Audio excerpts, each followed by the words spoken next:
Nkosi amakhosi Baba nasezulwini mahlonishwe igama lakho. Sabatha ekuseni ubuso wakho mawuze intando yakho mayenzwe emhlabeni njengoba yenziwa ezulwini. Sibonga elinye ithuba lokuba siphile kuze kube isabatha lanamhla. Sibonga ngoba usigcine, sibonga ngoba usiphilise. Sabatha ekuseni sicela kuhlanjululwa kuzo izono zethu. Sicela usithethelele kukho ukungalungi kwethu. Bese usivuselele ukholweni usiqinise endleleni yakho, usiqinise entandweni yakho. Singena ezwini lanamhlanje simema ukukhona kukaMoya Ongcwele ukuba makasivule izingqondo, asisize ukuba silizwe siliqonde izwi lakho lihlale ezinhlizweni zethu, lethe ushintsho ezimpilweni zethu. Senze lokuhle, usenzele umusa, silungiselele usuku olukhulu lokuza kweNkosi yethu Jesu Kristu, ukuze lelo zwi asithembisa lona libe yireality ezimpilweni zethu. Senzele kahle kuseni egameni leNkosi yethu Jesu siyathandaza. Amen. Namhla senza usambulo 18. Senza usambulo 18. Singachithi isikhathi. Soqala singene nje ezwini likaNkulunkulu sizwe ukuthi uNkulunkulu usivezele ini ngencwadi kaSambulo 18. Siqala encwadini uIsaya 46 suka kuverse 8 siya kuverse 10. Uthena uNkulunkulu, khumbulani lokhu nime niqine, nibuye nicabange ezinhlizweni zenu nina benzi bokubi. Khumbulani izinto zakuqala zamandulo, ngokuba nguNkulunkulu akekho omunye. Yebo, nguNkulunkulu akekho onjengami, engimemezela ngaphambili okuyakuza nasendulo izinto ezingakenziwa. Ngokuthi icebo lami liyakuma, ngiyakwenza yonke intando yami. uNkulunkulu ukhuluma nabantu basemhlabeni. Uthena masibuka osokwenzekile, uthena masikhumbule lokho osokwenzekile. Abesethi namasibuka lokho osokwenzekile, siyazi ukuthi usivezele ngaphambilini ukuthi izinto eziningi zizokwenzeka, sizibonile ukugcwaliseka kwazo ngendlela uNkulunkulu asivezele ngayo. Abesethi yena masibona lokho njengalokho esivezele, uthena kufanele sazi ukuthi uNkulunkulu akekho omunye, uNkulunkulu akekho njengaye. Abesethena ngimemezela ngaphambili okuyakuza nasendulo izinto ezingakenziwa. Ngokuthi icebo lami liyakuma, ngiyakwenza yonke intando yami. uProfeti Ellen White kaningi usitshelile ukuthi namhlanje izizwe nabantu bayalinganiswa ngethephu elisesandleni sakho, ongenza iphutha. Njalo uNkulunkulu unquma konke ukufeza izinjongo zakhe. So thina sinquma ngezinqumo esizenzayo thina. uNkulunkulu uyahlulela, uNkulunkulu unquma konke, uNkulunkulu enza overall judgment ukuphelelisa izinjongo zakhe. uIsaya usitshela into efanayo. Uthena uNkulunkulu uthena icebo lami liyakuma, ngiyakwenza yonke intando yami. uIsaya 43 verse 10.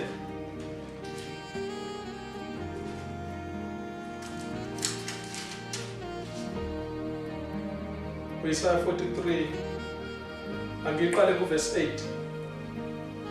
Lethani abantu abayizimpumputhe abanamehlo nezithulu ezinezindlebe, izizwe zonke mazibuthelwe ndawonye. Abantu bonke babuthane. Ngubani phakathi kwabo ongamemezela lokho? Asizwise izinto zakuqala. Mabalethe ufakazi babo ukuba balungisiswe, bezwe bathi kuyiqiniso. uNkulunkulu uyabuza ukuthi ubani ongasivezela izinto zingakenzeki. Kabeze ofakazi babo basho ukuthi ngempela bashilo nakho kwenzekile. Abesethela kuverse 10. Ningofakazi bami, usho uJehova, nenceku yami engiyikhethileyo, ukuba nazi ningethembe, niqonde ukuthi nginguye. Ngaphambi kwami akwenziwanga uNkulunkulu, nangasemva kwami akayi kuba khona. Uthena uNkulunkulu mayekhuluma ngabantu bakhe, uthena singofakazi bakhe. siyizinceku zakhe, usibizile ukuba sifakaze ukuthi ngaphambi kwakhe akekho uNkulunkulu, nangasemva kwakhe akekho umsindisi. Isho njalo iKing James Version, nangasemva kwakhe akekho umsindisi. So abantu bakaNkulunkulu, uNkulunkulu usibizile ukuthi sibe ngofakazi bakhe, sivezele umhlaba lokhu uNkulunkulu asambulele khona ngaphambilini, ukuze umhlaba mawukubona njengoba uJesu Kristu asho ngokwaJohane 14:29, asenginitshele kungakenzeki ukuba mase kwenzekile nikholwe. So uNkulunkulu sivezele ukuze sambulele umhlaba, ukuze umhlaba mawukubona konke kwenzeka njengendlela uNkulunkulu asivezele ngayo, umhlaba ukholwe izwi likaNkulunkulu. Encwadini yeZekhiyeli 33 verse 7 kuya ku verse 9,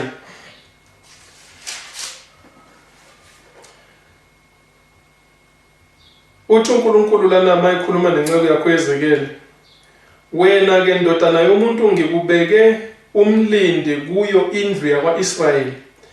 Yizwa izwi lomlomo wami, ubaxwayise kuvela kimi. uNkulunkulu uthena akakhulumi noEzekhiyeli kuphela, ukhuluma nazo zonke izinceku zakhe.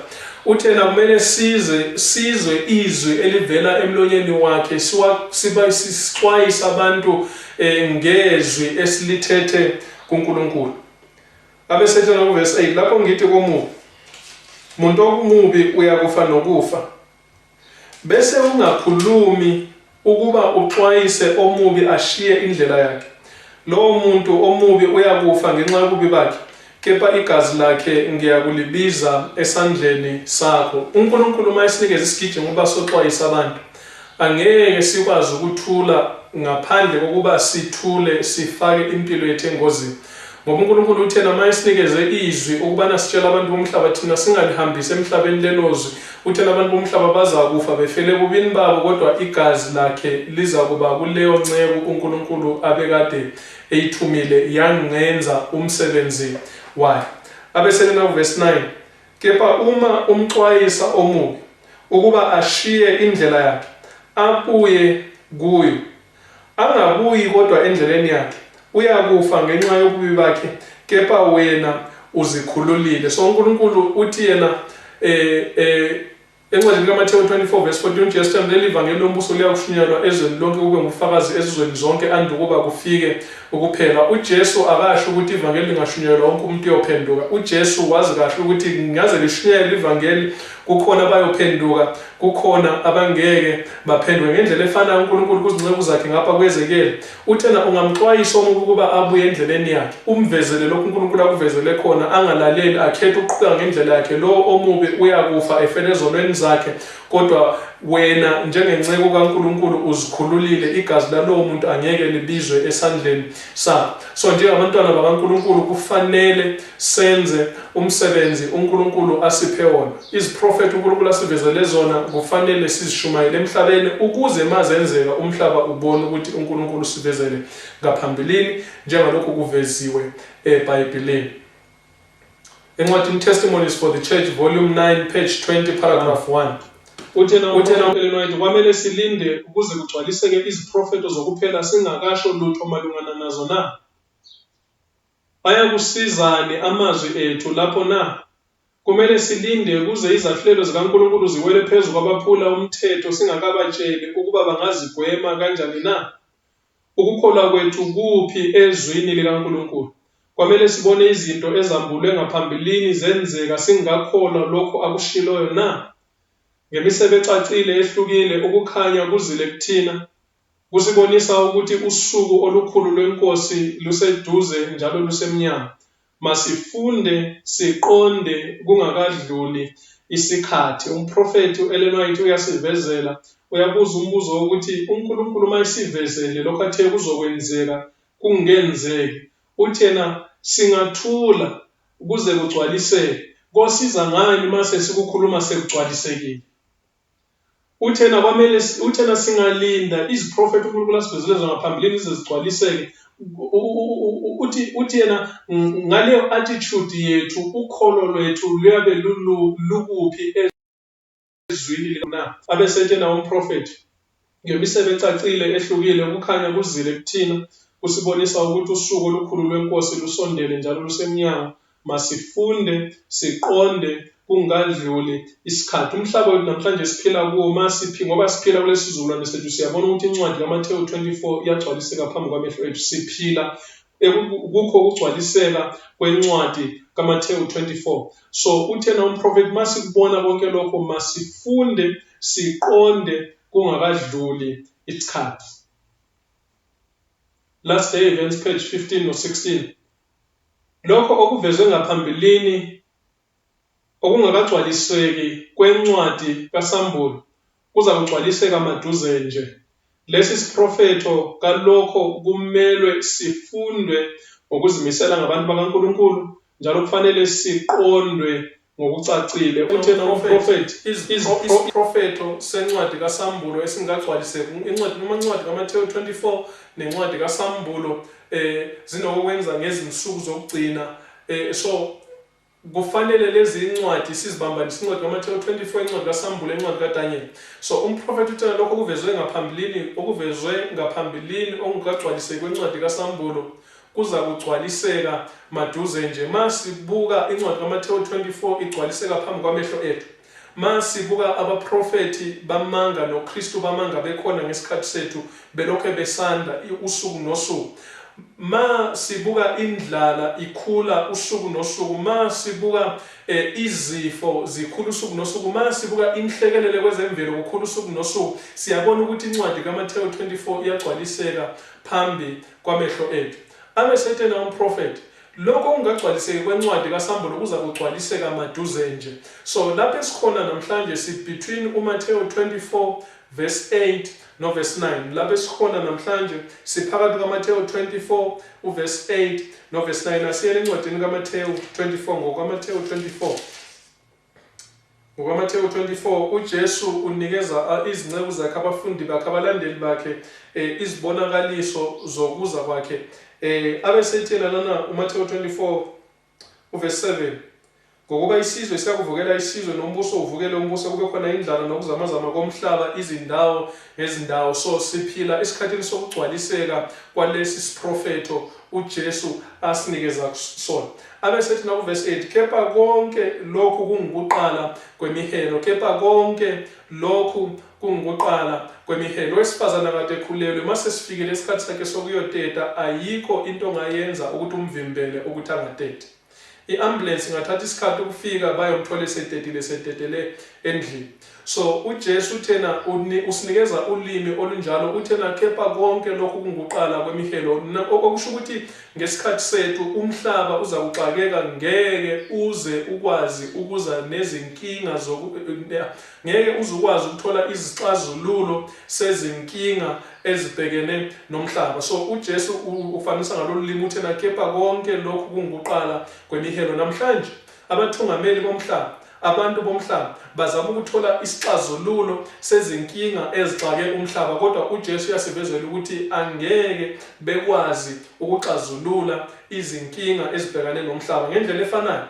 Njengalapho owesifazane mase sifika isikhathi sakhe sokuyoteta, ayikho into ongayenza ukuthi umvimbele ukuthi angateti. Kwenye indawo iBhayibheli iveza isikhathi sethu, uIsaya uthena umhlaba uyadiyazela njengesidakwa. Isidakwa siyayibona indlela kodwa akasukwazi ukuhamba siqondile ngoba phela sidakile. So umhlaba ngendlela efanayo bangazi bethi bazama ukufaka endleleni uphuma kwelinye icala uya kwelinye icala, bazi bazama ukuthi bawufaka endleleni uphuma ngapha uya ngapha, awukwazi ukuthi uhambe uqonde.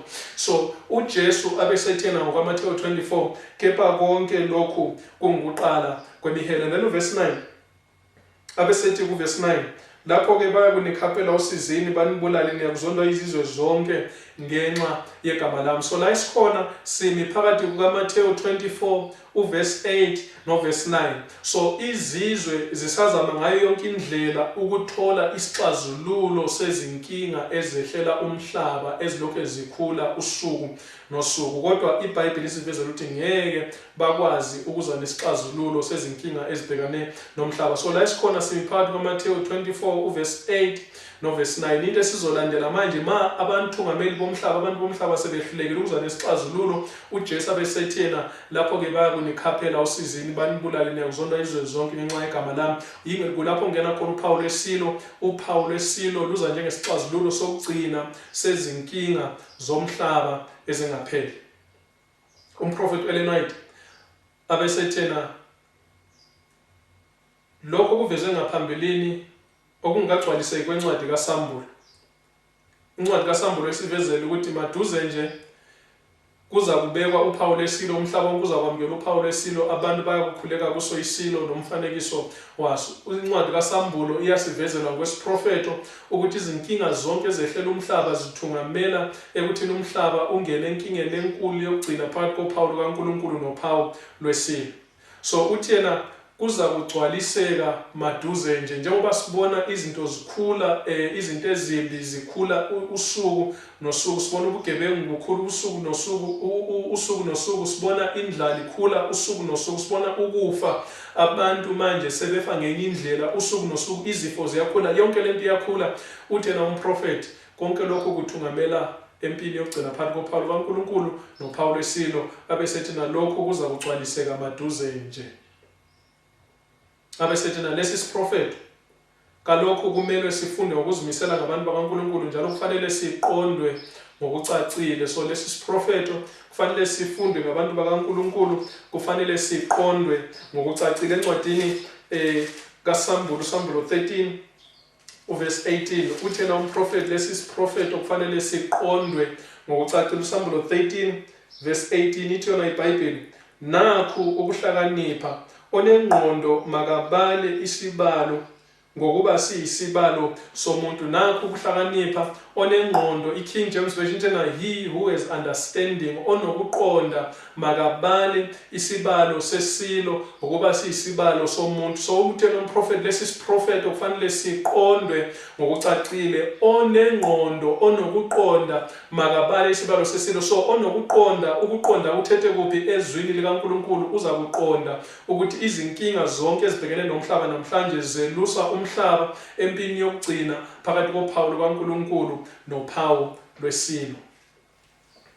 Abesetshana nomprofeti asifihli iqiniso, siyaxwayisa ngaphambilini ngokucacile, sisitshela lokho okuyokwenzeka kusasa. Iziprofeto ezicolekileyo ezinikezwe ngokulandelana kwazo kuSambulo kufanele zithole indawo yokuqala ezingqondweni zabantu bakaNkulunkulu. Izimo ezingekho zinhle ziyakhula emhlabeni, njalo iBhayibheli isivezele ukuthi izinkinga zizakukhula, okugoqela nenkinga yokuwa komnotho, okugoqela nenkinga yesimo somnotho kuza kukhula njengoba izwi likaNkulunkulu lisivezele. Now ku-article eqoshwe ku-SABC News 10 May 2021, i-title yale article ithi yona, cost of living continues to rise in SA amid COVID-19 pandemic. Intengo yokuphila iqhubeka ngokunyuka lana eMzansi phakathi kobhubhane lwe-COVID. Now vele inkinga yomnotho beyikhona i-COVID ingafiki. Vele iSouth Africa beyibhekane nezinkinga zomnotho i-COVID ingafiki. Vele amazwe amaningi abhekane nenkinga yomnotho i-COVID-19 ingafiki. Ma i-COVID-19 seyifika yona iya-eda phezu kwale nkinga ebikade ivele.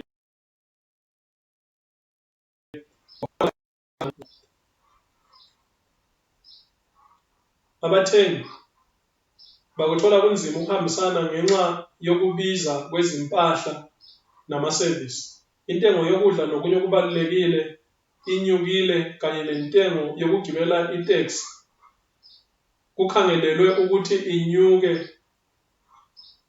ngenyanga ezayo. Inhlolovo ithole ukuthi izindleko zokuphila phakathi kwabantu baseMzansi Afrika zinyuke ngokuphawulekayo.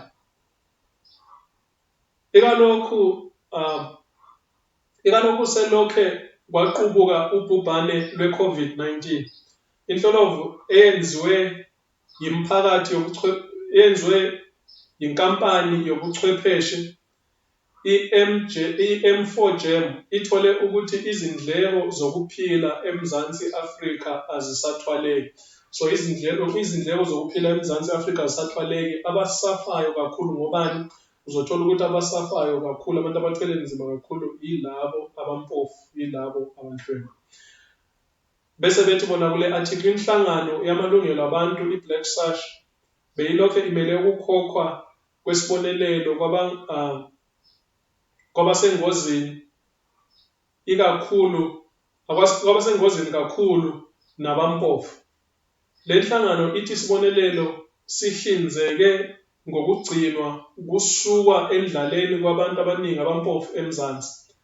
Abanalo iholo, abantu kufanele basinde njalo asazi ukuthi bazosinda kanjani. So ikhuluma abantu abaningi abangasebenzi bese ikhuluma ngama-350 alethwa i-government lapho kuqala khona i-COVID, bese bethi bona ama-350 la asiza abantu abaningi kakhulu abangasebenzi, at least ukuze bakwazi ukuthenga impuphu nokunye nje okuncane ukuze impilo ikwazi ukuqhubeka. Bese bethi bona abantu kufanele basinde njalo asazi ukuthi bazosinda kanjani. Uhulumeni uyehluleka ukuhlinzeka abantu bakhe ngokwesibopho sawo somthetho sisekelo ngoba lapho ungenakusekwa kwemali engenayo. Umthetho sisekelo uthi uhulumeni bebophekile ukuhlinzeka ngokweseka kwemali kulabo abangenelisi ukuyithola, naphezu kokuthi abantu banemizimba ekhonayo befuna ukusebenza, imisebenzi ayikho nje. Usho ophethe abameli beBlack Sash uthena naloba abantu befuna ukusebenza naloba abantu benemizimba ekhonayo, kodwa iqiniso ukuthi imisebenzi ayikho, abantu bayasebenza. So abantu bazoyithola phi indlela yokuphila, abantu bazoyithola phi imali yokuthi baphile. Bese bethi bona umnotho waseMzansi Afrika kwamanje awenzi kahle. Namanye ama-economist ethi ngokomthetho ayinamali. So umnotho weMzansi Afrika kwamanje awenzi kahle. Bayakhuluma nawe mawubuka uyayibonela ukuthi umnotho weMzansi Afrika awenzi kahle. Bese bethi bona namanye ama-economist ethi ngokomthetho ayinamali. Now umbuzo wami usekuthini manje ngoba i-government futhi ilethe ama-350 okwesibili, leyo mali bazoyithatha. Now kukhona lapho esiya khona ngalokho ngoba iBhayibheli isivezela ukuthi umnotho womhlaba uyakuwa, umnotho womhlaba uzakuwa. Now umnotho womhlaba vele uyawa namhlanje, ulokhu uqhubeka uyawa. Now ukuwa kwawo ekugcineni uzakuwa ungabe usavuka njalo. iBhayibheli isivezela lokho, umhlaba uzakuwa ungabe usavuka njalo. Yonke into yasemhlabeni iyawa namuhla, ekugcineni konke kuwa kungabe kusavuka njalo. Izinga labangasebenzi lingaphezu kuka-30%, nohulumeni ekhokha isikwelede sakhe esiphezu kwama-trillion awu-3 wamalandi. So izinga labantu abangasebenzi liphezulu kakhulu, vele liphezulu. I-COVID ingekho, i-COVID mase ifikile yakwenza baba wesi, abantu baya-retrench emsebenzini, bayadilizwa emsebenzini, namanye amakhampani ayavala, abantu balahlekelwa imisebenzi. Now nohulumeni vele usesikweletini, hayi uhulumeni kuphela, nabantu abaseMzansi Afrika basesikweletini ngoba abantu bakhuthazwa ukuthi abangene bathathe izikweletu. Now kukhona into that is very interesting ebengiyilalele kulona leli viki lapho i-Reserve Bank ithi khona abantu abathatha ama-pension nabo ma bengakwazi ukuthi bakwenze lokho. And then omunye wasethi yena kulaba be-Reserve Bank wasethi yena into abantu okufanele bayenze manje ma beney'kweleti kabaneke sure ukuthi bakhokha iy'kweleti zabo bayiqede. Abantu kodwa bekhuthazwa ukuthi bangene ey'kweletini, namanje abantu basakhuthazwa ukuthi bangene ey'kweletini. Kodwa ungalalela futhi ngenye indlela uzozwa elinye izwi elikhulumayo elisitshela iqiniso ngezinto ezenzeka emhlabeni wethu nasemazweni ethu. Lisinikeza inhlakanipho ukuze sikwazi ukuthi siphile kanjani. Uthi yena loya baba kufanele abantu ma bengakhona kabathathe i-pension yabo kusemanje.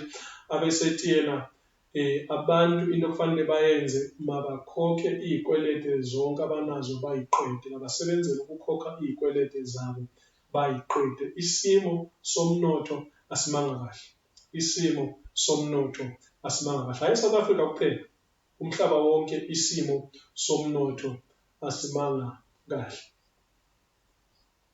Khona lapho esiya khona ngalokho. encwadini Signs of the Times, July 30, 1894, paragraph 5, utshela umprofethi u-Ellen White, abantu baphila ezindaweni ezimanzi zewayini ezimnyama zenyuka ngokungcola, nabantwana bayazalwa njalo bakhuliswe kule mihumi eyihlazo yokuhlupheka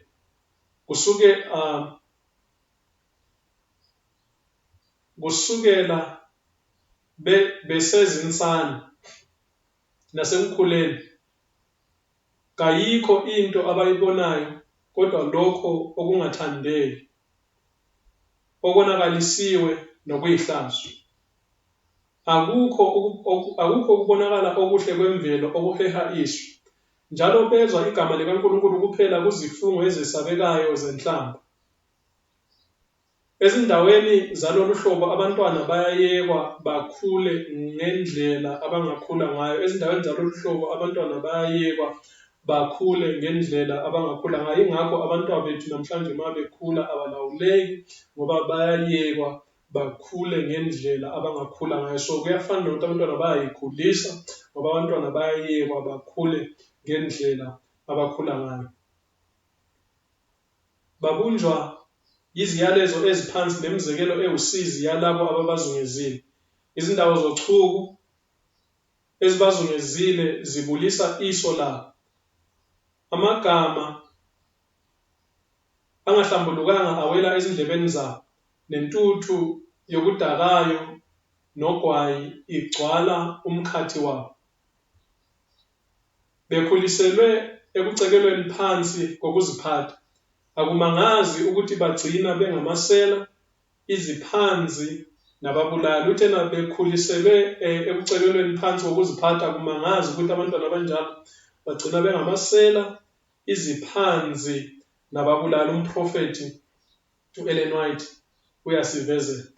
Baziphilisa ngokudla okungenele okwesimilo esingafanele isisu somuntu, njalo kusuka kulezi zindawo zokuhlala zokuhlupheka ukukhala kosizi kuthunyelwa phezulu ezulwini yilabo abangazi ukuthi kuthandazwa kanjani. Utshela umprofethi u-Ellen White, laba bantu baphila ngokudla okungenele, number 1. Number 2, okwesimilo esingafanele isisu somuntu. Abesetshela njalo kusuka kulezi zindawo zokuhlala zokuhlupheka ukukhala kosizi kuthunyelwa phezulu ezulwini yilabo abangazi ukuthi kuthandazwa kanjani. Kunento okufanele umhlaba uyifunde. Abantu bangakhala uNkulunkulu uyezwa ukukhala kwabo. Kusangenzeka ukuthi bangabe bengakhali uNkulunkulu direct, kodwa uma bekhala iloba uluphi uhlobo lokukhala uNkulunkulu uyezwa ukukhala kwabantu. Umprofethi utshela kusuka kulezi zindawo zokuhlupheka ukukhala kosizi kuthunyelwa phezulu ezulwini yilabo abangazi ukuthi kuthandazwa kanjani. Ngenxa yokukhala kwabantu uNkulunkulu kukhona azokwenza emhlabeni. Ngenxa yokukhala kwabantu uNkulunkulu already kukhona vele asekwenza emhlabeni. Ingakho izinhlupho nezinsizi namhlanje ziningi kangaka ngenxa yokuthi abantu bayakhala, njalo uNkulunkulu kukhona asekwenza ngenxa yalabo abakhalayo ngokuhlupheka emhlabeni.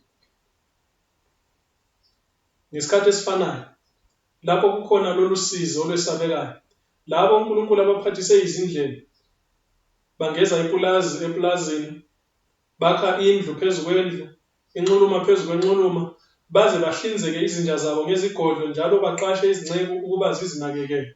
Izinja ziyanakekelwa njalo zinikwe ukudla ngendlela yokunethezeka ngenkathi abantu beshiywa nokweswela ekuhluphekeni, kuko ubugebengu, kuso isifo nasekufeni. So ngesikhathi abantu behlupheka, abanye abantu banokuningi kunalokho okungafiswa inhliziyo, baze banakekele izinja zabo ngezindlela ngokunethezeka, baze baqashe nezisebenzi ukuba zigade izinja zabo. Umprofethi u-Ellen White uyasivezela. uNkulunkulu uyakwenzani ma kwenzeka kanjalo, ma abantu bekhala, ma abantu behlupheka, ma abantu becindezeleka, abanye abantu bephila kamnandi bengacabangi ukuthi kukhona ukuhlupheka okuzayo. uNkulunkulu uzakwenzani?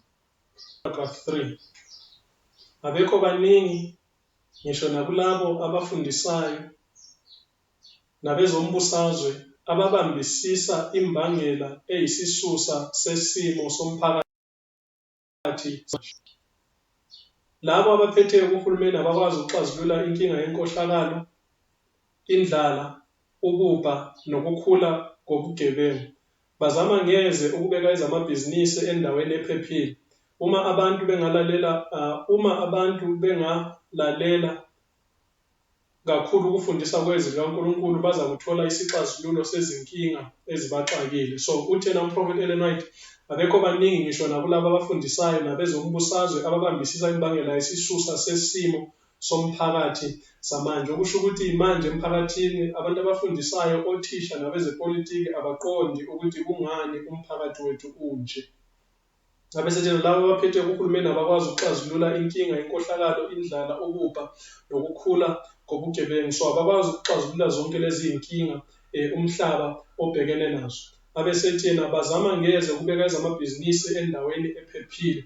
Lana eSouth Africa abantu bebetapa impahla beshisa benzani. Uhulumeni uzama ngeze ukubeka ezamabhizinisi endaweni ephephile. Abesethena umprofethi, uma abantu bengalalela kakhulu ukufundisa kwezwi likaNkulunkulu, bebezothola isixazululo sezinkinga ezibaxakile. Izaga 26:2, njengomzwilili ekuhambeni kwawo nanjengenkonjane ekundizeni kwayo, kanjalo isiqalekiso esingenasizathu asizi. Uthena iBhayibheli, kanjalo isiqalekiso esingenasizathu asizi. Kungani umhlaba wethu unje?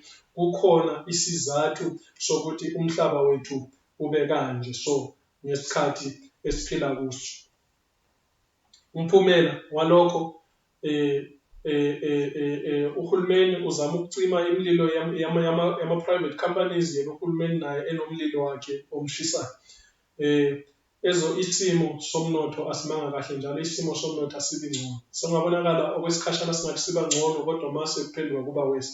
So isimo somnotho akasibi ngcono, isimo somnotho siba worse. Now ngifundisi likaNkulunkulu, ngifundisi prophet esizivezele uNkulunkulu. Omunye umuntu usangathi unayiphi qualification engakwenza ukuthi ukhulume lezo zinto. Qualification enayo ukuthi ngiyalikholwa izwi likaNkulunkulu, ngiyalilandela izwi likaNkulunkulu. Angidingi qualification yasemhlabeni ukuthi ngiqonde ukuthi iziprofeto zeseBhayibhelini zithini. Ngidinga umoya ongcwele ukuba angisize ukubana ngilizwe izwi likaNkulunkulu eBhayibhelini likhuluma nami lithi nayi indlela hamba kuyo. Isimo somnotho ngeke sibe ngcono, sekungabonakala sengathi siba ngcono kwesikhashana, kodwa kuphinde kube worse. So izinto kazibi ngcono, izinto kazibi ngcono. Now kungani izinto zingabi ngcono? Kungani izinto zilokhe ziyehla ziba zimbi ngamandla? Encwadini kaSambulo 11 uverse 7 isho neBhayibheli kuya ukuthi lapho sebeqedile ubufakazi babo, isilo esiphuma kwalasha siyakulwa nabo, sibanqobe, sibabulale. Isilo esiphuma kwalasha, masikhuluma ngokwalasha sikhuluma ngomgodi ongenamkhawulo. So ungawa uwele emgodini uthola ukuthi awusafiki phansi. Ungawa khona la kufanele ufike ushaye khona phansi ufike ekugcineni. Kodwa lo mgodi la kuvela khona lesi silo kokwalasha, izinto ngo-1798 zazilokhu ziba zimbi. Izinto makufika 1798 eFrance zazilokhu ziba zimbi ngamandla, kulokhu kuyehla kuya phansi, kulokhu kushona kuya phansi. So isilo lesi savela kwi-atheism sasizama ukubisela isimo sezinto ukuthi sibe right eFrance ngo-1793 kuya ku-1795. Ingakho iBhayibheli lithi yona yisilo esiphuma kwalasha, isilo esiphuma emgodini ongenamkhawulo, isilo esivela lapho izinto zilokhu ziya phansi, kungabi ngcono kodwa kulokhu kuba worse. Ngendlela efanayo, isilo sokugcina, isilo esisebenzisana neMelika esizoletha ukuza kwaJesu encwadini kaSambulo 17. iBhayibheli inikeza ulimi olufanayo. Sambulo 17 uverse 8 ithona iBhayibheli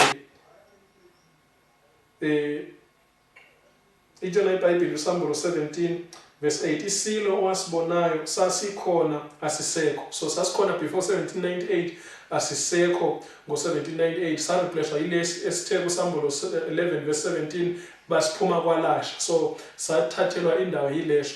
And then ibisithi yona iBhayibheli, kepha siza kwenyuka siphuma kwalasha siye ekubhujisweni. So lesi silo siza ngenxa yezimo ezilokhu ziba zimbi ngamandla. Isimo silokhu sehla sishona phansi, asibi ngcono isimo somhlaba siba worse. So lesi izinto zilokhu ziba weso iBhayibheli ikuveza ngaleyo picture yonke into emhlabeni lokhu ishona phansi kayibi ngcono kodwa iba weso yonke into yasemhlabeni iyakushona phansi angeke ize ibe ngcono ngesikhathi sethu ngesizukulwane sokugcina kodwa uNkulunkulu abesethena lana masiphuma kwalasha lesi silo maduze nje sisiqeda ukuphuma kwalasha siya ekubhujisweni so sibhujiswa ukuza kukaJesu Kristu so lesi silo masiqeda ukuphuma kwalasha kohlala nje isikhashana esincane siqeda kuvela siphuma ukuzoxazulula izinkinga zomhlaba lesi silo bese siya ekubhujisweni so kusho ukuthi izinto zizakuba zimbi ngamandla bese kuvela lesi silo sizozama ukuxazulula izinkinga zomhlaba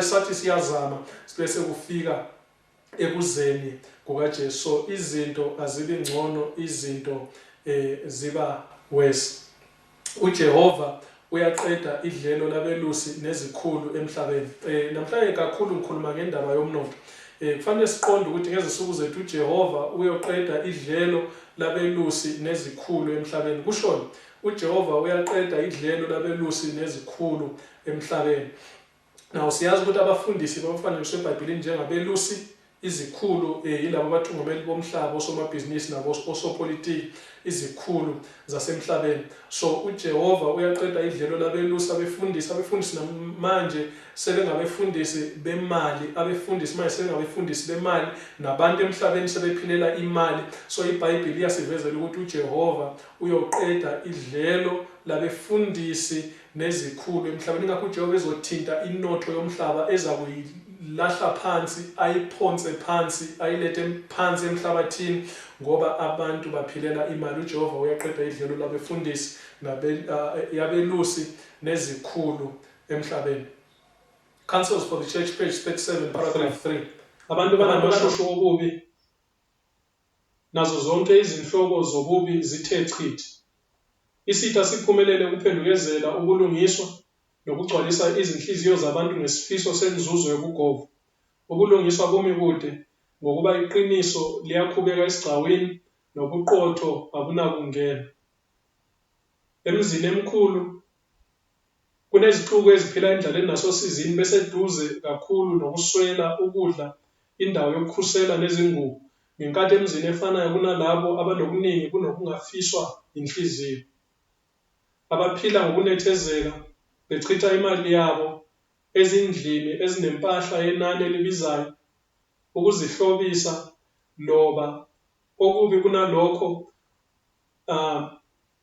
ekufuneni ukwenelisa izinkanuko kokudakayo nogwayi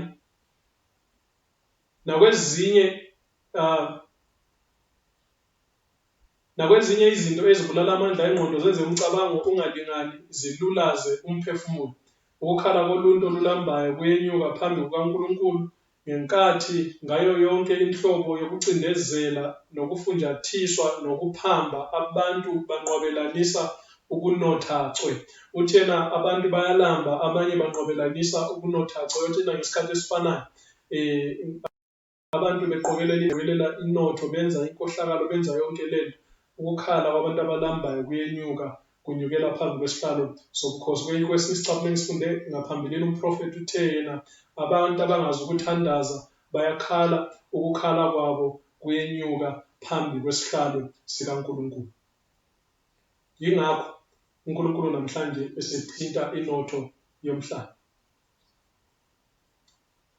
nayi article engifunda middle class battling under pressure of failing economy middle class now mawusebenza iholo lakho lingafika u7,000 kuyafana nokuthi uphuwa ngoba uphila nje uphela ukuthi usebenze uthenga ukudla ubhadala irent imali yakhe iphelile so mawusebenza uphile impilo yakhe kanjalo kuyafana nokuthi uphuwa so masikhuluma ngemiddle class sikhuluma ngabantu abakwazi ukuthi benze izidingo zabo zempilo basale nenye imali eseceleni so le article iyasitshela ukuthi middle class bathwele kanzima ngaphansi kwepressure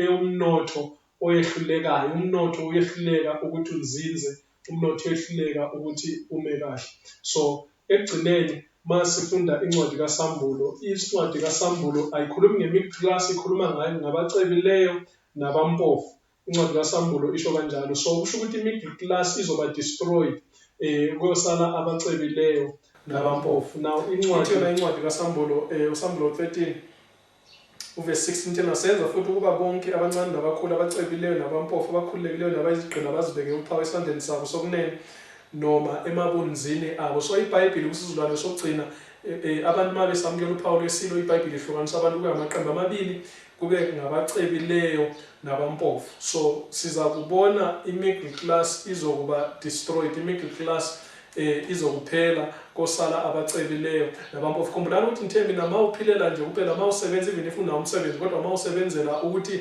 udle, uthenga ukudla, ubhadale i-rent, wenze nje lokho okuncane imali yakho iphelile, then uyafana nomuntu ompofu.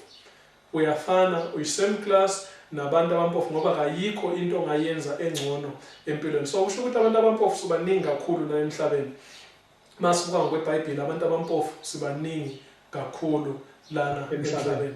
Bese sibona desperate times need desperate measures. We are in desperate times now. We are in desperate times now. Where are the desperate measures from the government to meet the exigencies of the time? More than 5 million South Africans have no work because of the economy that is stagnant. To add to our woes, tens of thousands of workers face the threat of retrenchment in the short term. The middle class is truly battling under economic pressures. When the middle class fails, society itself will collapse. When middle class fails, society itself will collapse. So if labo abasebenza ngcono namhla bekwazi ukuthi benze izidingo zabo basalingenye imali eceleni, ithona le article, if bengehluleka okusho ukuthi umphakathi uzakuwa. Khumbulani into mina yonke into esemhlabeni izokuwa ngokweBhayibheli. Yonke into esemhlabeni izokuwa. Yonke into yasemhlabeni izokuwa. So ma labo abaphila ngcono abacebanga kodwa banako. So labo abanjalo mase behluleka, ithi le article imphakathi ngokwawo uzakuwa. Abesithi the preservation of the middle class is an absolute necessity at the present. So ukuze umphakathi ungawi kufanele kugcinwe i-middle class ikhona. Le article isitshela kanjalo, kodwa khumbulani iBhayibheli ithena ihlukanisa abantu kube izigaba ezimbili, abacebileyo nabampofu. Okusho ukuthi abantu laba abaphakathi nendawo ngeke betholakale, angeke babe khona. Yingakho abantu abaningi bezokwamukela uphawu lwesilo ngenxa yokufuna imali, ngenxa yokufuna idlelo, ngenxa yokufuna impilo engcono.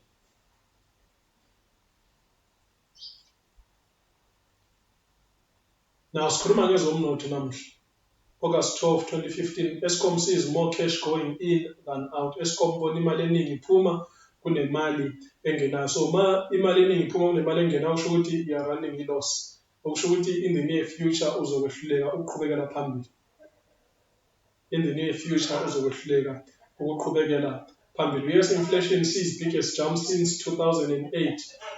Okusho ukuthi izinto zilokhu ezikhuphuka e-United States kakhulu kusukela enyakeni u-2008. Now sikhuluma ngezomnotho zomhlaba. Ngifisa ukuthi sibone ukuthi akulona izwe elilodwa elithwele kanzima ngaphansi kwesimo somnotho ohlulekayo, kodwa ngamazwe cishe wonke asemhlabeni athwele kanzima ngaphansi komnotho ohlulekayo. Njalo iBhayibheli isivezela ukuthi umnotho womhlaba uzakuwa, ekugcineni uzakuwa ungabe usavuka njalo. Now ma umnotho lokuwa ngamandla, izinto zilokhu eziba zimbi ngamandla, umprofeti abesesivezela u-Ellen White abesethena ngenkathi evela kubantwana babantu njengomelaphi omkhulu ongelapha zonke izifo zabo, uza kuletha izifo nenhlekelele kuze amadolobha adumile ehliselwe kuncithakala. Kwamanje usemsebenzini, ezingozini nakuzinhlekelele olwandle nasemhlabeni, kumalangaba amakhulu, kuziphepho ezesabekayo nakuzivunguvungu zezichotho ezesabeka kakhulu, kuzivunguvungu izikhukhula ezinkulu ezisheshayo, ukukhukhulwa amagagasi olwandle nokuzamazama komhlaba. Endaweni yonke nangezindlela eziyinkulungwane uSathane ubonisa amandla akhe. So kuyo yonke lento eyenzekayo akuyena uNkulunkulu, usathane. Kodwa uNkulunkulu wenza kanjani? uNkulunkulu uyavumela usathane akwenze. uNkulunkulu belokhu evikela abantu bomhlaba isikhathi sonke lesi, kodwa manje uNkulunkulu useqala ukuyeka ukuthi usathane azenzele. Abe setshena umprofethi, ushanyelela kude isivuno esesivuthwa bese kulandela indlala nokucindezeleka. Ubeka emoyeni ibala elingcolisiwe lokufa, izinkulungwane zibhubhe ngesifo esiwushayabhuqe. Lokhu kuvakashelwa kuza kuqiqa njalo kulethe inhlekelele. Ukubhujiswa kuza kuba phezu kwabantu nezilwane. Ngezinsuku zethu ukubhujiswa kuza kuba phezu kwabantu nezilwane. Umhlaba uyalila ubune, izwe liyaphela amandla linyamalale, abaphakemeyo bomhlaba badangale. Umhlaba wonakaliswe phansi kwabakhileyo kuwo, ngokuba beqile imithetho, badlulile ezimisweni, baphulile isivumelwano esiphakathi. Kungani uNkulunkulu esesusa ukuvikela kwakhe phezu komhlaba? Ngenxa yokuthi abantu bomhlaba abafuni ukulandela indlela kaNkulunkulu, abafuni ukulandela umthetho kaNkulunkulu. UNkulunkulu useyitshena, ngoba anifuni ukungilalela, hambani kulo elimkhethile. uNkulunkulu useyekelela umhlaba kusathane, ngoba abantu ngobuningi babo bakhethe usathane. Yingakho uNkulunkulu esevumela ukuthi usathane ashabalalise yonke into yabo, ngoba abantu bamkhethele usathane endaweni yokuthi bakhethe uNkulunkulu ongabagcina bephila, ongabaphumelelisa kuzo zonke izinto. Great Controversy 590 paragraph 1. Bese umkhohlisi omkhulu uza kukhohlisa abantu ngokuthi labo abasebenzela uNkulunkulu yibo abayimbangela yalobo bubi. Uhlobo lwabantu oluvuse luza kwethesa zonke izinkinga zabo kulabo okulalela kwabo imithetho kaNkulunkulu kuyikusola okuqhubekayo kwabawuphulayo. Kuzashiwo ukuthi abantu bathuka uNkulunkulu ngokwephula isabatha langesono, ukuthi lesi sono sesilethe izinhlekelele ezingeke kuphela, kuze ukugcinwa kwesonto kubekwe ngomthetho oqinile. So ngoba sibona izinto zenzeka namuhla, osopolitiki bezama ukuxazulula zonke lezi iy'nkinga ezikhona, bazohluleka ukuxazulula. Abesethi nomprofethi, kuzashiwo ukuthi mase behlulekile, kuzashiwo ukuthi abantu bathuka uNkulunkulu ngokwephula isabatha langesono, ukuthi lesi sono sesilethe izinhlekelele ezingeke kuphela, kuze kugcinwa kwesonto kubekwe ngomthetho oqinile. Nokuthi labo abaletha izimangalo zomthetho wesine kanjalo bechitha ukuhlonishwa kwesono, bangabahluphi babantu, bavimbela ekubuyiselweni kwabo kusiza elingcwele nempumelelo yesikhashana. So kuzoshiwo ukuthi labo abafuna ukugcina umgqibelo endaweni yokuthi bagcine isonto, labo yibo abangabahluphi babantu, bebavimbela ekubuyiselweni kwabo kusiza elingcwele nempumelelo yesikhashana. Impumelelo yesikhashana sikhuluma ngenotho, sikhuluma ngemali. So abantu abaningi bazokwamukela isonto, hhayi ngoba isonto likhona eBhayibhelini, kodwa bazokwamukela isonto ngoba isonto kuzoba yi-political tool, kuzobe yinto yokufuna ama-votes. So abantu abaningi bazokwamukela isonto ngenxa yokuthi bafuna imali, bazokwamukela isonto ngenxa yokuthi bafuna ukuthi bakwazi ukusebenza, bazokwamukela isonto ngenxa yokuthi uma ungamukelanga isonto uyabe ungakwazi ukuthi uthenge, uyabe ungakwazi ukuthi uthengise. iBhayibheli isivezile. Amandla asebenza izimanga abonakala ngezemimoya aza kuletha umthelela wawo umelane nalabo abakhetha ukulalela uNkulunkulu kunabantu. Ukuxhumana okuvela kumimoya iza kumemezela ukuthi uNkulunkulu uyithumile ukukholisa abanqwabi besonto ngephutha labo. Iqinisekisa ukuthi imithetho yehlabathi kwamele ilalelwe njengemthetho kaNkulunkulu. Baza kulilela ububi obukhulu emhlabeni, njalo baseke ubufakazi babafundisi bezezinkolo ukuthi ukwehla kwesimo sokuziphatha kubangelwa yikona isonto. Kuza kuba kukhulu ukuthukuthela okuza kuvuswa kumelane nalabo abanqaba ukwamukela ubufakazi babo. Yingakho kubalulekile ukuthi siqonde izindaba zabantu abafileyo, ukuthi abafileyo abasazi lutho, ngoba udaba lokugcina kwesonto, abantu baza kubabona asebashonayo ngoba bekholwa ukuthi basezulwini, baza kubabona, bazovela kubona, bafike bathi uNkulunkulu usithumile ukubana sizoletha ubufakazi bokuthi usuku lokukhonza selwashintsha, aluseyilona usuku lwesikhombisa, sokuwusuku lokuqala lweviki. Yingakho kubalulekile ukuthi siqonde iBhayibheli, sazi ukuthi lokhu uNkulunkulu, isizathu sokuthi zonke lezi zinto zilotshwe phansi, wayenzela lokho ukuthi mase sididekile sibuyele siyobheka kulokho okulotshiweyo, sibone lokho okulotshiweyo, silandele khona. hayi ukuthi sizwe ukuthi ubani uthini, ubani ucabanga kanjani, ubani uprofesa, ubani uthini. uNkulunkulu akakudalanga kanjani. uNkulunkulu waphefumlela abantu bakhe ukuthi bakulobe konke lokhu phansi, ukuze uma sesididekile singasazi sibuyele kulokho okulotshiweyo, silibone iqiniso, silithathe, silamukele, sihambe ngalo. Ukuziphatha kuzakwehla, indaba zokuziphatha kuzakwehla, inkohlakalo izonyuka, inhlekelele kwezemvelo izonyuka, ezomnotho zizakwehla, umhlaba uza kubona izinkinga ezandayo. And then bese kubekwa isonto njengesixazululo sezinkinga zomhlaba ezingapheli. Abantu abaningi bazokwamukela isonto ngenxa yokwehla nokuwa kwesimo somnotho. Bazokwamukela isonto ngenxa yokwehla nokuwa kwesimo somnotho. Mase kunjalo sekubekwe umthetho wesonto, uNkulunkulu ikhona into azoyenza. Sekubekwe umthetho wokugcina kwesonto, uNkulunkulu ikhona into azoyenza. Encwadini kaMahebheru 12, kuMahebheru 12 verse 24 kuya kuverse 27. kuMahebheru 12 verse 24 kuya kuverse 27. Sekunjalo sekubekwe umthetho wokugcinwa kwesonto ukuba ube isixazululo sezinkinga zomhlaba, uNkulunkulu ikhona into azoyenza. Uthi no verse 24, nakuJesu umlamuleli wesivumelwano esisha, nasegazini lokufafaza elikhuluma okukhulu kunelika Abel. Bhekani, ningamali okhulumayo, ngokuba uma bengaphunyukanga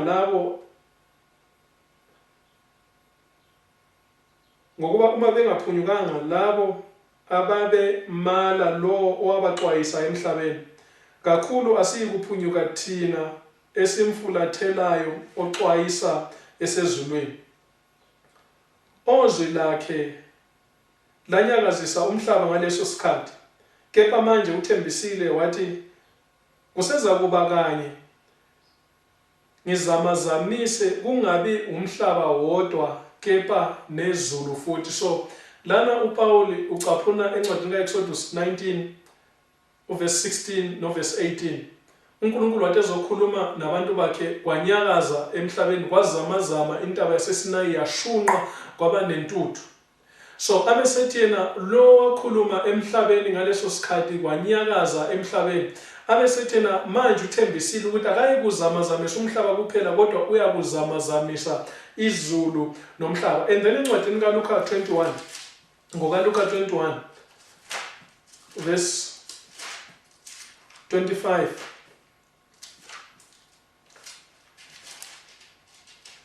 ngokaLuka 21 verse 25 no26, uthi uPaul kuMahebheru, ngapha uthembisile uJesu Kristu ukuthi akayi kuzamazamisa umhlaba kuphela ngalesikhathi kodwa uyakuzamazamisa izulu nomhlaba. Uthena uverse 25 Luka 21, kuya kuba khona izibonakaliso elangeni nasenyangeni nasezinkanyezini, nasemhlabeni usizi luyakwehlela izizwe zixakeke, ngokuduma kolwandle namazi.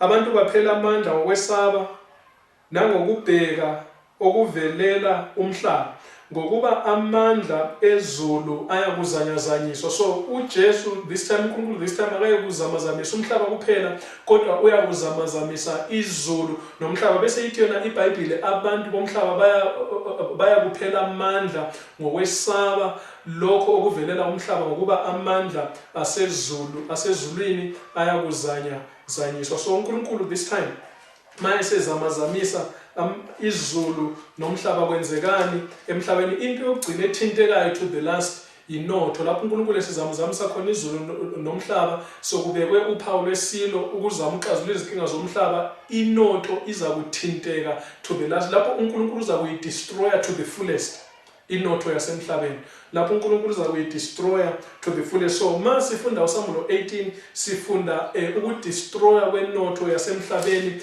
nguNkulunkulu. uNkulunkulu udestroya inotho yasemhlabeni to the fullest. So uSamulo 18 asize ngimfunde, nginikeza i-challenge ukuthi asimfundeni naloba senza uSamulo 18 kodwa ngisoze ngimfunde ngenzela ukuthi sikwazi ukuthi simfunde emakhaya. Kodwa into engithanda ukuyiletha ukuthi kuSamulo 18 uNkulunkulu udestroya inotho yasemhlabeni to the fullest. Uyabe sezamazamisa hayi umhlaba kuphela kodwa uyabe sezamazamisa izulu nomhlaba. So mayezamazamisa izulu nomhlaba, inotho yasemhlabeni iwela phansi, inotho yasemhlabeni iyabe seyi-worthless, imali yasemhlabeni izoba worthless, ibhizinisi lasemhlabeni lonke lizoba worthless, entrepreneurship ngoba becula entrepreneurship namhlanje kuzoba useless, yonke into yasemhlabeni izoba useless. uNkulunkulu uza kuzamazamisa izulu nomhlaba, inotho yasemhlabeni izokuthinteka to the last. Namhlanje inotho iyawa, siyabona ukuthi ezomnotho azikho right, kodwa lapho sebebeke khona umthetho wangesonto, umthetho ogcinwa kwesonto, inotho yasemhlabeni izakuwa ingabe isaphakama, ingabe isavuka njalo. Inotho yasemhlabeni izakuwa ingabe isavuka njalo. Angifunde nje amavesi ambalwa lapha kuSambulo 18. Angifunda amavesi ambalwa kuSambulo 18.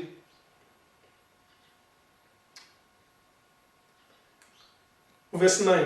Sambulo 18 verse 9 ithi yona iBhayibheli, amakhosi omhlaba ayafeba nalo, ehlala ngokutamasa, ayakukhala ambongoze ngalo nxa ebona umusi wokusha kwalo. Khumbulani ukuthi uNkulunkulu wathi ekhuluma ngale entabeni yaseSinayi kuSambulo ku-Exodus 19, intaba yaseSinayi yashunqa kwaba nentuthu, kwaba nomusi. Ngapha uNkulunkulu mayesezamazamisa izulu nomhlaba, intaba yaseBabele nayo iyakushunqa ibe nomusi. Abesethena verse 10, emikude ngokwesaba ukuhlupheka kwalo, ethi maye maye maye kuwe muzi omkhulu waseBabiloni, muzi onamandla, ngokuba ngehora linye nje kufikile ukwahlulelwa kwakho. Verse 11, nabathengisi bomhlaba bayalikhalela, balililele, ngokuba impahla yabo ayisathengwa umuntu. Nabathengisi bomhlaba bayakulikhalela, balililele, ngokuba impahla yabo ayisathengwa umuntu. Impahla yegolide neyesiliva neyamatshe anenani namapareli nelineni elicolekileyo nokububende nosilika nokubomvu kanye nemithi yonke enamakha, nezitsha zonke zamazinyo endlovu, nezitsha zonke zomuthi onenani elikhulu, nezethusi, nezensimbi, nezetshe elimhlophe, nokinamoni,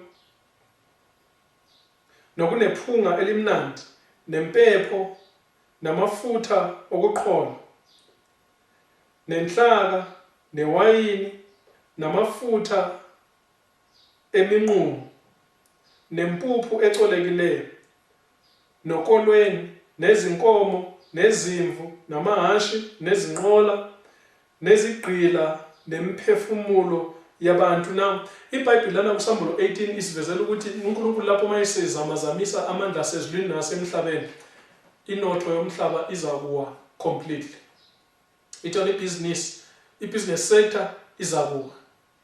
Konke ukudayiswayo, nomdayisa ama-perfume, nomdayisa ukudla, nomdayisa ini, akunamuntu ozokuthengela ngoba imali yakhona babe bengenayo. So lapho sebebeke umthetho wokugcinwa kwesonto, uNkulunkulu uza kuthinta okugcina inotho yasemhlabeni, uza kuyiletha phansi emhlabathini, izakuwa ingabe isavuka njalo. Sambulo 18 usivezela ukuwa kwenotho yasemhlabeni, sekubekwe uphawu lwesilo. Yingakho ma uzalana kuSambulo 18 uverse 1 kuya kuverse 4, itshona iBhayibheli, emva kwalokho ngabona enye ingelosi yehla ezulwini, inamandla amakhulu, nomhlaba wakhanyiswa ukukhazimula kwayo. Yamemeza ngezwi elinamandla yathi, liwile liwile iBabiloni elikhulu, selibe indawo yokuhlala amadimoni, nendawo yokubopha bonke omoya abangcolileyo, nendawo yokubopha zonke izinyoni ezingcolileyo nezizondekayo, ngokuba izizwe zonke ziliphuzile iwayini lobufebe balo, namakhosi omhlaba afebile nalo, nabathengisi bomhlaba bacebile ngamandla okutamasa kwalo. Ngasengizwa elinye izwi livela ezulwini lithi, phumani kulo bantu bami, ukuba ningahlanganyeli nazo izono zalo, nokuba ningamukeli okwezinhlupho zalo. So uNkulunkulu engathinti inotho yasemhlabeni, uma uqala ukubekwa uphawu lwesilo, uNkulunkulu uzababiza abantu bakho ukuthi bahlukane nawo wonke ama-systems omhlaba. Abazokwala ukuphuma wonke ama-systems omhlaba bamukele uphawu lwesilo nomfanekiso waso, labo bazoba affected left, right and center, ngoba inotho yomhlaba uNkulunkulu uza kuyithinta, uza kuyiletha phansi emhlabathini. Inotho yomhlaba izakuwa ingabe isavuka njalo. Izakuwa ingabe isavuka njalo. Encwadini kaJeremiya 25 sengixosha isikhathi sami sihlala singishaya njalo. Encwadini uJeremiya 25 verse 31 kuya ku verse 38. uNkulunkulu uyaqeda idlelo labelusi nezikhulu zasemhlabeni. uJeremiya 25 verse 31 kuya ku verse 38. Ithi lana iBhayibheli, usho kanje uJehova Sebawothi. Uthi bheka, verse 31 ngiqala verse 31. Umsindo uyakufinyelela emkhawulweni womhlaba, ngokuba uJehova uyamelana nezizwe. Uyahlulela inyama yonke, kepha ababi uyakubanikela enkembeni, usho uJehova. Usho kanje uJehova Sebawothi. Uthi bheka, okubi kuyakuphuma kwesinye isizwe kuye kwesinye. iBhayibheli mawuyifunda kwesikhathi uthi yena okubi kuyakuphuma kwesinye isizwe kuye kwesinye. Mawubuka umhlaba wethu namhlanje, enyangeni lesikuyo kwaba nama-riots eSwatini, kwaba nama-riots eMozambique, kwaba nama-riots eSouth Africa. Umoya wempi usuka kwesinye isizwe uya kwesinye, usuka komunye umkhawulo womhlaba uya komunye. Ithi yona iBhayibheli, bheka, okubi kuyakuphuma kwesinye isizwe kuye kwesinye, nesivunguvungu siyavuswa emkhawulweni womhlaba. Lokho esikubonayo namhlanje is a foretaste yalokho okuzayo. Lokho esikubonayo namhlanje okuncane kwakhona kuyeza okuzayo okukhulu kunalokho. Abesethi uNkulunkulu verse 33, ngalolo suku ababuleweyo bakaJehova baya kusukela komunye umkhawulo womhlaba baze bafike komunye. Abayi kukhalelwa, abayi kubuthwa, abayi kumbelwa, baya kuba ngumquba ebusweni bomhlaba. Verse 34, hewulani nina belusi, nikhale nihuquzele emlotheni nina zikhulu zomhlaba. Kungani abelusi nezikhulu kufanele bakhale? Abesetshela ngokuba seziphelele izinsuku zenu zokuba nihlatshwe, nginihlakazi, niwe njengesitsha esihle. Abelusi abayi kuba nandawo ukubalekela kuyo, izikhulu zomhlambi zingabi nesiphephelo. Verse 36, yizwi lokukhala kwabelusi nokuhewula kwezikhulu zomhlambi, ngokuba uJehova uyaqeda idlelo labo. Yizwi lokukhala kwabelusi nokuhewula kwezikhulu zomhlambi, ngokuba uJehova uyaqeda idlelo labo. uJehova uqeda idlelo labo, yingakho bekhala kuSambulo 18. Bayakhala ma bebona ukubhujiswa kweBhabhiloni, bayakhala ma bebona ukuwa kwenotho, bayakhala lapho ungasenamuntu okwazi ukubathengela impahla yabo, bayakhala lapho ezamabhizinisi zingasahambi, ngokuba uJehova uyaqeda idlelo labo. I-reason yokuthi kube nenkohlakalo namhla kungenxa yokuthi abantu bafuna idlelo. Abefundisi baprofeta bafundisa ngenxa yemali, bafundisela imali. Osopolitiki basebenzela imali. Kodwa lapho sokubekwe khona umthetho ogcina kwesonto, uJehova uza kulahla phansi inotho yomhlaba, baza kukhala bekhalela idlelo, ngokuba uJehova uza kuliqeda idlelo labo. Evangelism page 32 paragraph 2. Izivivinyo nezinhlolo ezisabekayo zilindele abantu bakaNkulunkulu. Umoya wempi ushukumisa izizwe kusuka komunye umkhawulo womhlaba kuya komunye. Signs of the Times, October 9, 1901. Izizwe ziphakathi kweziyaluyalu, izikhathi zokudideka ziphezu kwethu, izinhliziyo zabantu zehlelwa ukwesaba ngalezo zinto ezizayo phezu komhlaba.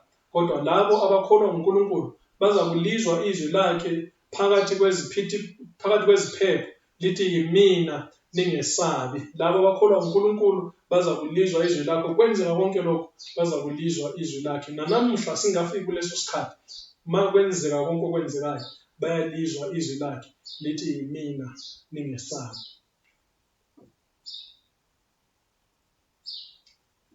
Manuscript Release Volume 5, page 305, paragraph 4. E-India, eChina, eRussia, nasemizini yaseMelika, izinkulungwane zabesilisa nabesifazane bayafa ukulamba. Amadoda anemali ngoba anamandla balawula ezemakethe. Bathenga konke abangakuthola ngentengo ephansi, bese bethengisa ngentengo ephezulu kakhulu. Lokho kusho ukufa indlala kohlanga lwabanhlwempu.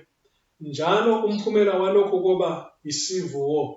Khona lana nje emavikini adlule eSouth Africa bekune-civil unrest. Abantu bahamba bayotapa. eSwatini bekune-civil unrest. Abantu bebeyotapa. Ezindaweni eziningi kuba ne-civil unrest, abantu bayatapa. Uthi yena umprofeti, isizathu yini? Ukuthi abantu bayalamba. Abantu angeke ukuthi unempilo edecent bese ufuna ukuyotapa futhi. Kuyabe khona into wrong ngawo. Kodwa umprofeti usivezele konke lokho. Kuza kuba khona isikhathi sokuhlupheka esingazange saba khona selokhu kwaba khona izwe. Lokho esikubona eSouth Africa emavikini nje ambalwa adlulileyo. I-foretaste yalokho kuzayo. Mase kubeka umthetho weSunday, abantu baza kungenela yonke into batape. Yingakho ngike ngafunda isicaphunyo kwezinye izifundo lapho umprofeti Ellen White ethi yena ngesikhathi sokuhlupheka esingaze sibe khona akusoze kube khona isidingo sokuthi sizibekele ukudla ngokubana singazibekela sizakuthathelwa izandla ezinodlame nezihambi ezizakuvuna amasimu ethu.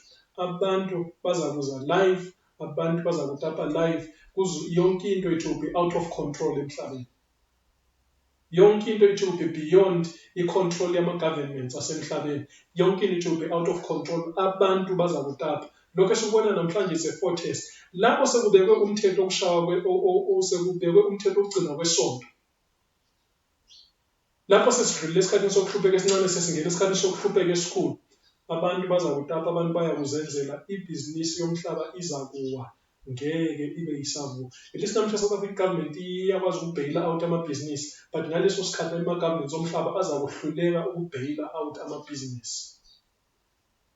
Izinto zizakuba zimbi kakhulu. Angikhulumi lokhu ngoba vele ngiyajabula uma izinto zizimbi, kodwa ngikhuluma lokhu ngoba uNkulunkulu usivezele. Naloba isigijimi singaba nzima, naloba isigijimi singaba buhlungu, kodwa uNkulunkulu uma esilethile isigijimi, kufanele sisamukele ngoba singaze singafuni ukusikhuluma okusala kuzokwenzeka ngendlela uNkulunkulu asho ngayo. So kungcono sisikhulume manje nabantu babekwazi ukuthi silungiselela kanjani for leso sikhathi esizayo. Ministry of Healing, page 363, paragraph 1. Ivangeli ngokumangalisayo lenza izinkinga zempilo zibe lula. Ukuyala kwalo makulalela kucacisa kaningi ingxaki, njalo kaningi kusisindisa emaphutheni. Lisifundisa ukulinganisa izinto ngenani lazo leqiniso, nokufaka imizamo eminingi kakhulu ezintweni ezifanele kakhulu izinto ezizakukhuthazela. Ngalesi sikhathi, ngaphambi kwesimo esibucayi esikhulu nesokugcina, njengalokho kwakwenzeka ngaphambi kokubhujiswa komhlaba kokuqala, abantu bamuncwa kuzinjabulo nokuphishekela kwengqondo, banaka okubonakalayo nokukafushane, balahlekelwe ukubona okungabonwayo nokuphakade. Ngezinto ezibhubhayo ngokusetshenziswa, banikela ngengcebo engenakubona. Imicabango yabo idinga ukuphakanyiswa, imbono yabo ngempilo yenziwe banzi, badinga ukuvuswa kukho ukucobeka kokuphupha kwasemhlabeni. Namuhla ngaphambi kokuza kukaJesu, ungabuka nje umhlaba wethu, abantu nje ifocus yabo isekwenzeni imali nasekuzijabuliseni.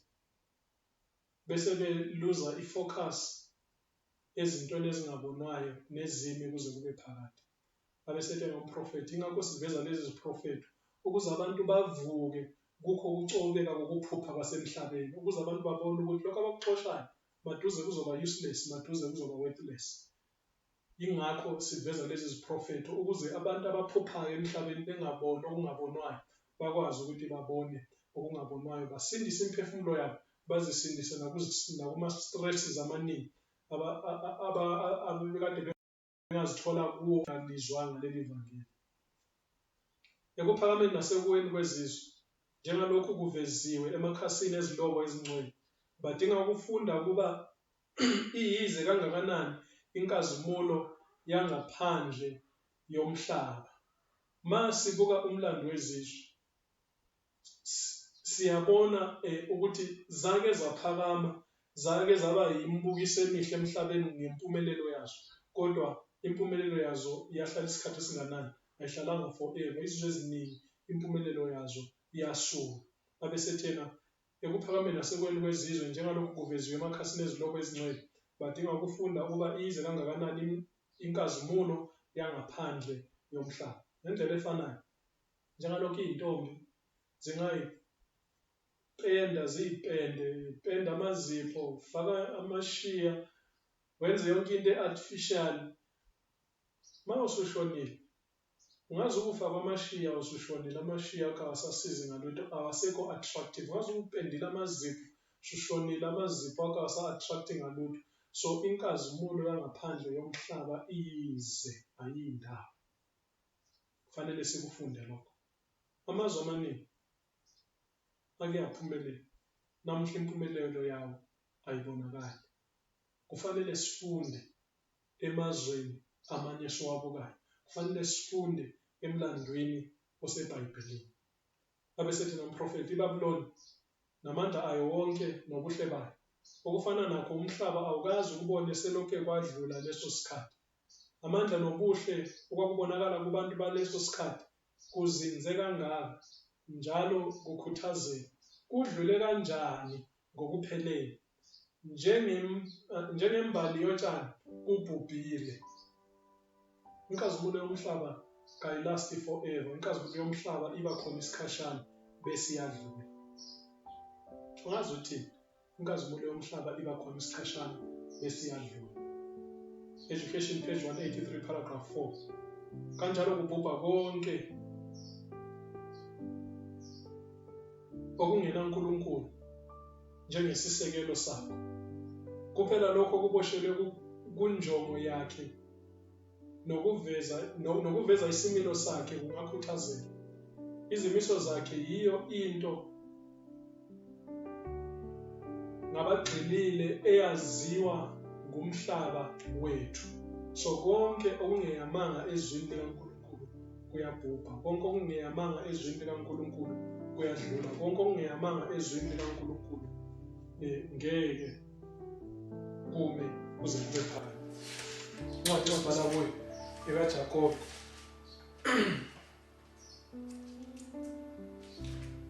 ekaJakobe 5, siqala kuverse 1 siya kuverse 6. Ithi la iBhayibheli, manini nina bacebileyo, khalani nilile ngezinhlupheko eziyakunehlela. iBhayibheli ikhuluma nabacebileyo, ayikhulumi nabampofu, ayikhulumi nabanjani, ikhuluma ngabacebileyo. Ithi na ingcebo yenu ibolile, nezingubo zenu zidliwe yinundu, igolide lenu nesiliva kugwalile, nokugwala kwakho kuyakuba ngufakazi ngakini, kudle inyama yenu njengomlilo. Niqokelele ingcebo ezinsukwini zokuphela. Baqokelele ingcebo ezinsukwini zokuphela, isho njalo iBhayibheli. Bhekani umvuzo wabasebenzi, wezisebenzi ezavuna amasimu enu.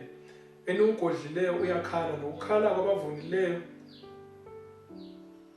kungenile ezindlebeni zikaJehova Sebawothi. Utshena uNkulunkulu umvuzo, izinto ezimbi ezenziwa yilabo abacebileyo ziyofakaza ngabo.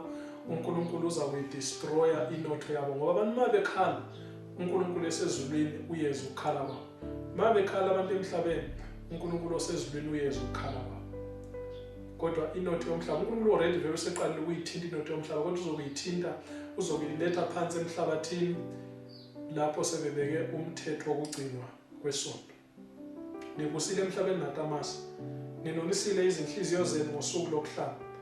Nilahlile nabulala olungileyo akamelani nani. uthena uNkulunkulu ngenxa yemali balahlile, ngenxa yemali babulele olungileyo, akakwazi ukuthi amelane nabo. iBhayibheli liyasivezela. Abahluleli bahlulela ngoba sebethola imali. Amaloya barepresent abantu ngoba bethole imali. Isigebengu kuthiwa sinacala kodwa sinecala. Umuntu onecala aphume discharge kuthiwa akanacala kodwa enecala. uNkulunkulu uyakhuluma lana uthena nilahlile nabulala olungileyo akamelani nani. Umuntu ungenacala ngoba wena unayo imali yokubribe, unayo imali yokufumbathisa, uyadliwa icala ngoba ungenayo imali. Umuntu onecala aphume discharge ngoba unayo imali. Ngabe sethena uNkulunkulu mayesekhuluma nabantu bakhe kuverse 7. Ngakho bekezelani bazalwane ize ifike inkosi. Bhekani umlimi uyalindela isithelo somhlaba esiyigugu. Ebekezelela sona size sithole imvula yokuqala neyamuva. Bekezelani nani niqinise izinhliziyo zenu ngokuba ukufika kwenkosi kusondele. Ningavungamelani bazalwane ukuba ningahlulelwa. Bhekani umahluleli umi ngasemnyango. Lapho uNkulunkulu esethinte inotho yomhlaba sekubekwe umthetho ogcinwa kwesonto. Ithi yona iBhayibheli bhekani umahluleli umi ngasemnyango. Abesethena isikhashana esincane sodinga ukuthi sibekezele ize ifike inkosi. Isikhashana esincane sodinga ukuthi sibekezele ize ifike inkosi. Encwadini kaMathewu 24. Encwadini kaMathewu 24 verse 13. Ithi yona iBhayibheli kodwa okhuthazelayo kuze kube sekupheleni nguyena oyakusindiswa. Okhuthazelayo kuze kube sekupheleni nguyena oyakusindiswa. Ekubekweni komthetho ogcinwa kwesonto ngoba isikhathi sokuhlupheka esincane. Isikhathi sokuhlupheka esincane kanjani? Ayikho uhlupho lobe luncane, cha. Isikhathi sokuhlupheka esincane ngoba umusa uyabe ungavalwa. Abangalizwanga ivangeli banikezwa ithuba lokuthi balize iqiniso phakathi kwesabatha likaNkulunkulu nesabatha likaPapa bakhethe. And then umsebenzi wokuvuna sewuphelile bese umusa uyavalwa. Umusa sewuvaliwe and then uNkulunkulu abesethinta inotho yomhlaba ngokugcina uzakuyiletha, uzakuyilahla phansi, izakuba worthless, izakuba useless. So into engcono esingazifundisana nje abantwana bakaNkulunkulu ngoba sikabe singasakwazi isithengisi. So into engcono esingazifundisana namhlanje kusemanje ukuthi sifunde ukuphila, siminimize ukuthenga nokuthengisa. uNkulunkulu usinikeza indlela enhle nendlela yokwenza lokho. Ngesigijimi sokuphuma emadolobheni sithole umhlabathi, sithole indawo lapho singakwazi khona ukuthi sikhulisele ukudla kwethu nabantu bethu, sikwazi ukuthi sibe in contact noNkulunkulu through imvelo, sikwazi ukuthi sibone uNkulunkulu esebenza emhlabathini, sibone uNkulunkulu esebenza emvelweni. uNkulunkulu usilungiselela isikhathi lapho singeke sazi khona ukuthi sithenge, sithengise. Sengathi uNkulunkulu angasenzela umusa, sengathi uNkulunkulu angasenzela kahle. Sililandele izwi lakhe. Ngiyazi bese ngigijima kakhulu ngoba isikhathi sami sesingishiye kakhulu. Kodwa sengathi uNkulunkulu anganikeza inhlakanipho ukuthi sikwazi ukuthi sifunde lezi zinto emakhaya. Nalapho engafinyelelanga khona sikwazi ukuthi sifinyelele ukuthi unganyelwa umoya ongcwele, siqonde izinto ezinkulu kunalezi engizivezile. Sengathi uNkulunkulu anganababusisa abantu bakhe. Sengathi uNkulunkulu angasenzela umusa. Asithandazeni Baba wethu osezulwini. Nali izwi lakho silifundile. Ekugcineni siyazi ukuthi inotho yalomhlaba uzakuyithinta, izakuba worthless, izakuba useless. Namhlanje emhlabeni abantu bayabizelwa ekuthini bangene kwezamabhizinisi, ba-explore, benze yonke lento. Kodwa isimo sezinto siyasitshela ukuthi ibhizinisi yomhlaba yona ibhizinisi yabantu bakho. Sicela abana usifundise ibhizinisi wena osinikeze yona, sifundise ukukwethemba, sifundise ukulandela indlela yakho. Usinikeze le ndlela yokuphila ukuba senze okuningi kakhulu ngokukhula kwezinsuku, ngokuncane esinakho, size senze konke ngalokho esingenakho. Sidinga ukukholwa ukuba senelise ukugcwalisa konke lokho. Senzele umusa, sinikeze ukukholwa, vuselela ukholo lwethu, siqinise endleleni yakho, siqinise entandweni yakho. Ekugcineni kube ngusindiswa kwemiphefumulo yethu. egameni lenkosi yethu Jesu siyathandaza. Amen.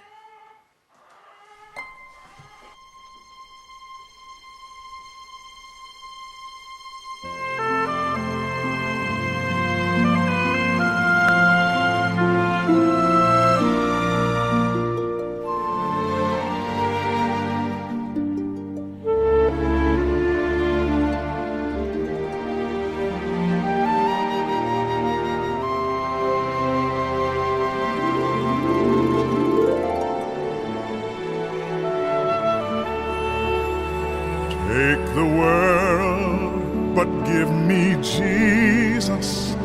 All its joys are but a name, but His love abideth ever through eternal years the same. Oh, the height and depth of mercy, oh, the length and breadth of love, oh, the fullness of redemption, pledge of endless life above.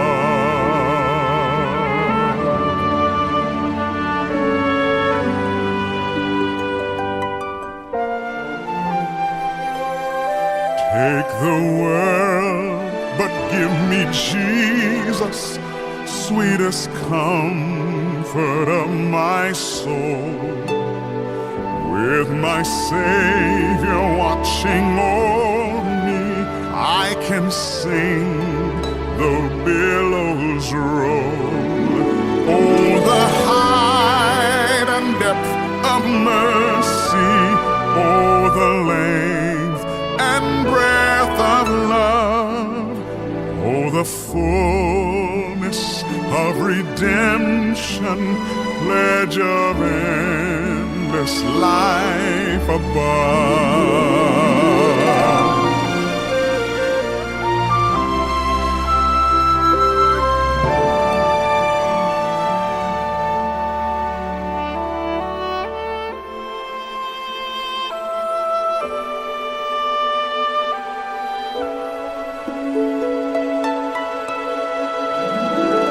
Take the world, but give me Jesus. In His cross my trust shall be, till with clearer, brighter vision, face to face, my Lord I see.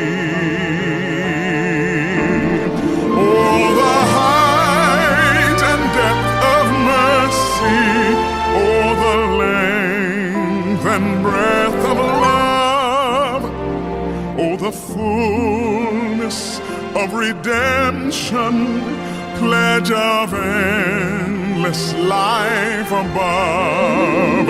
Oh, the height and depth of mercy, oh, the length and breadth of love,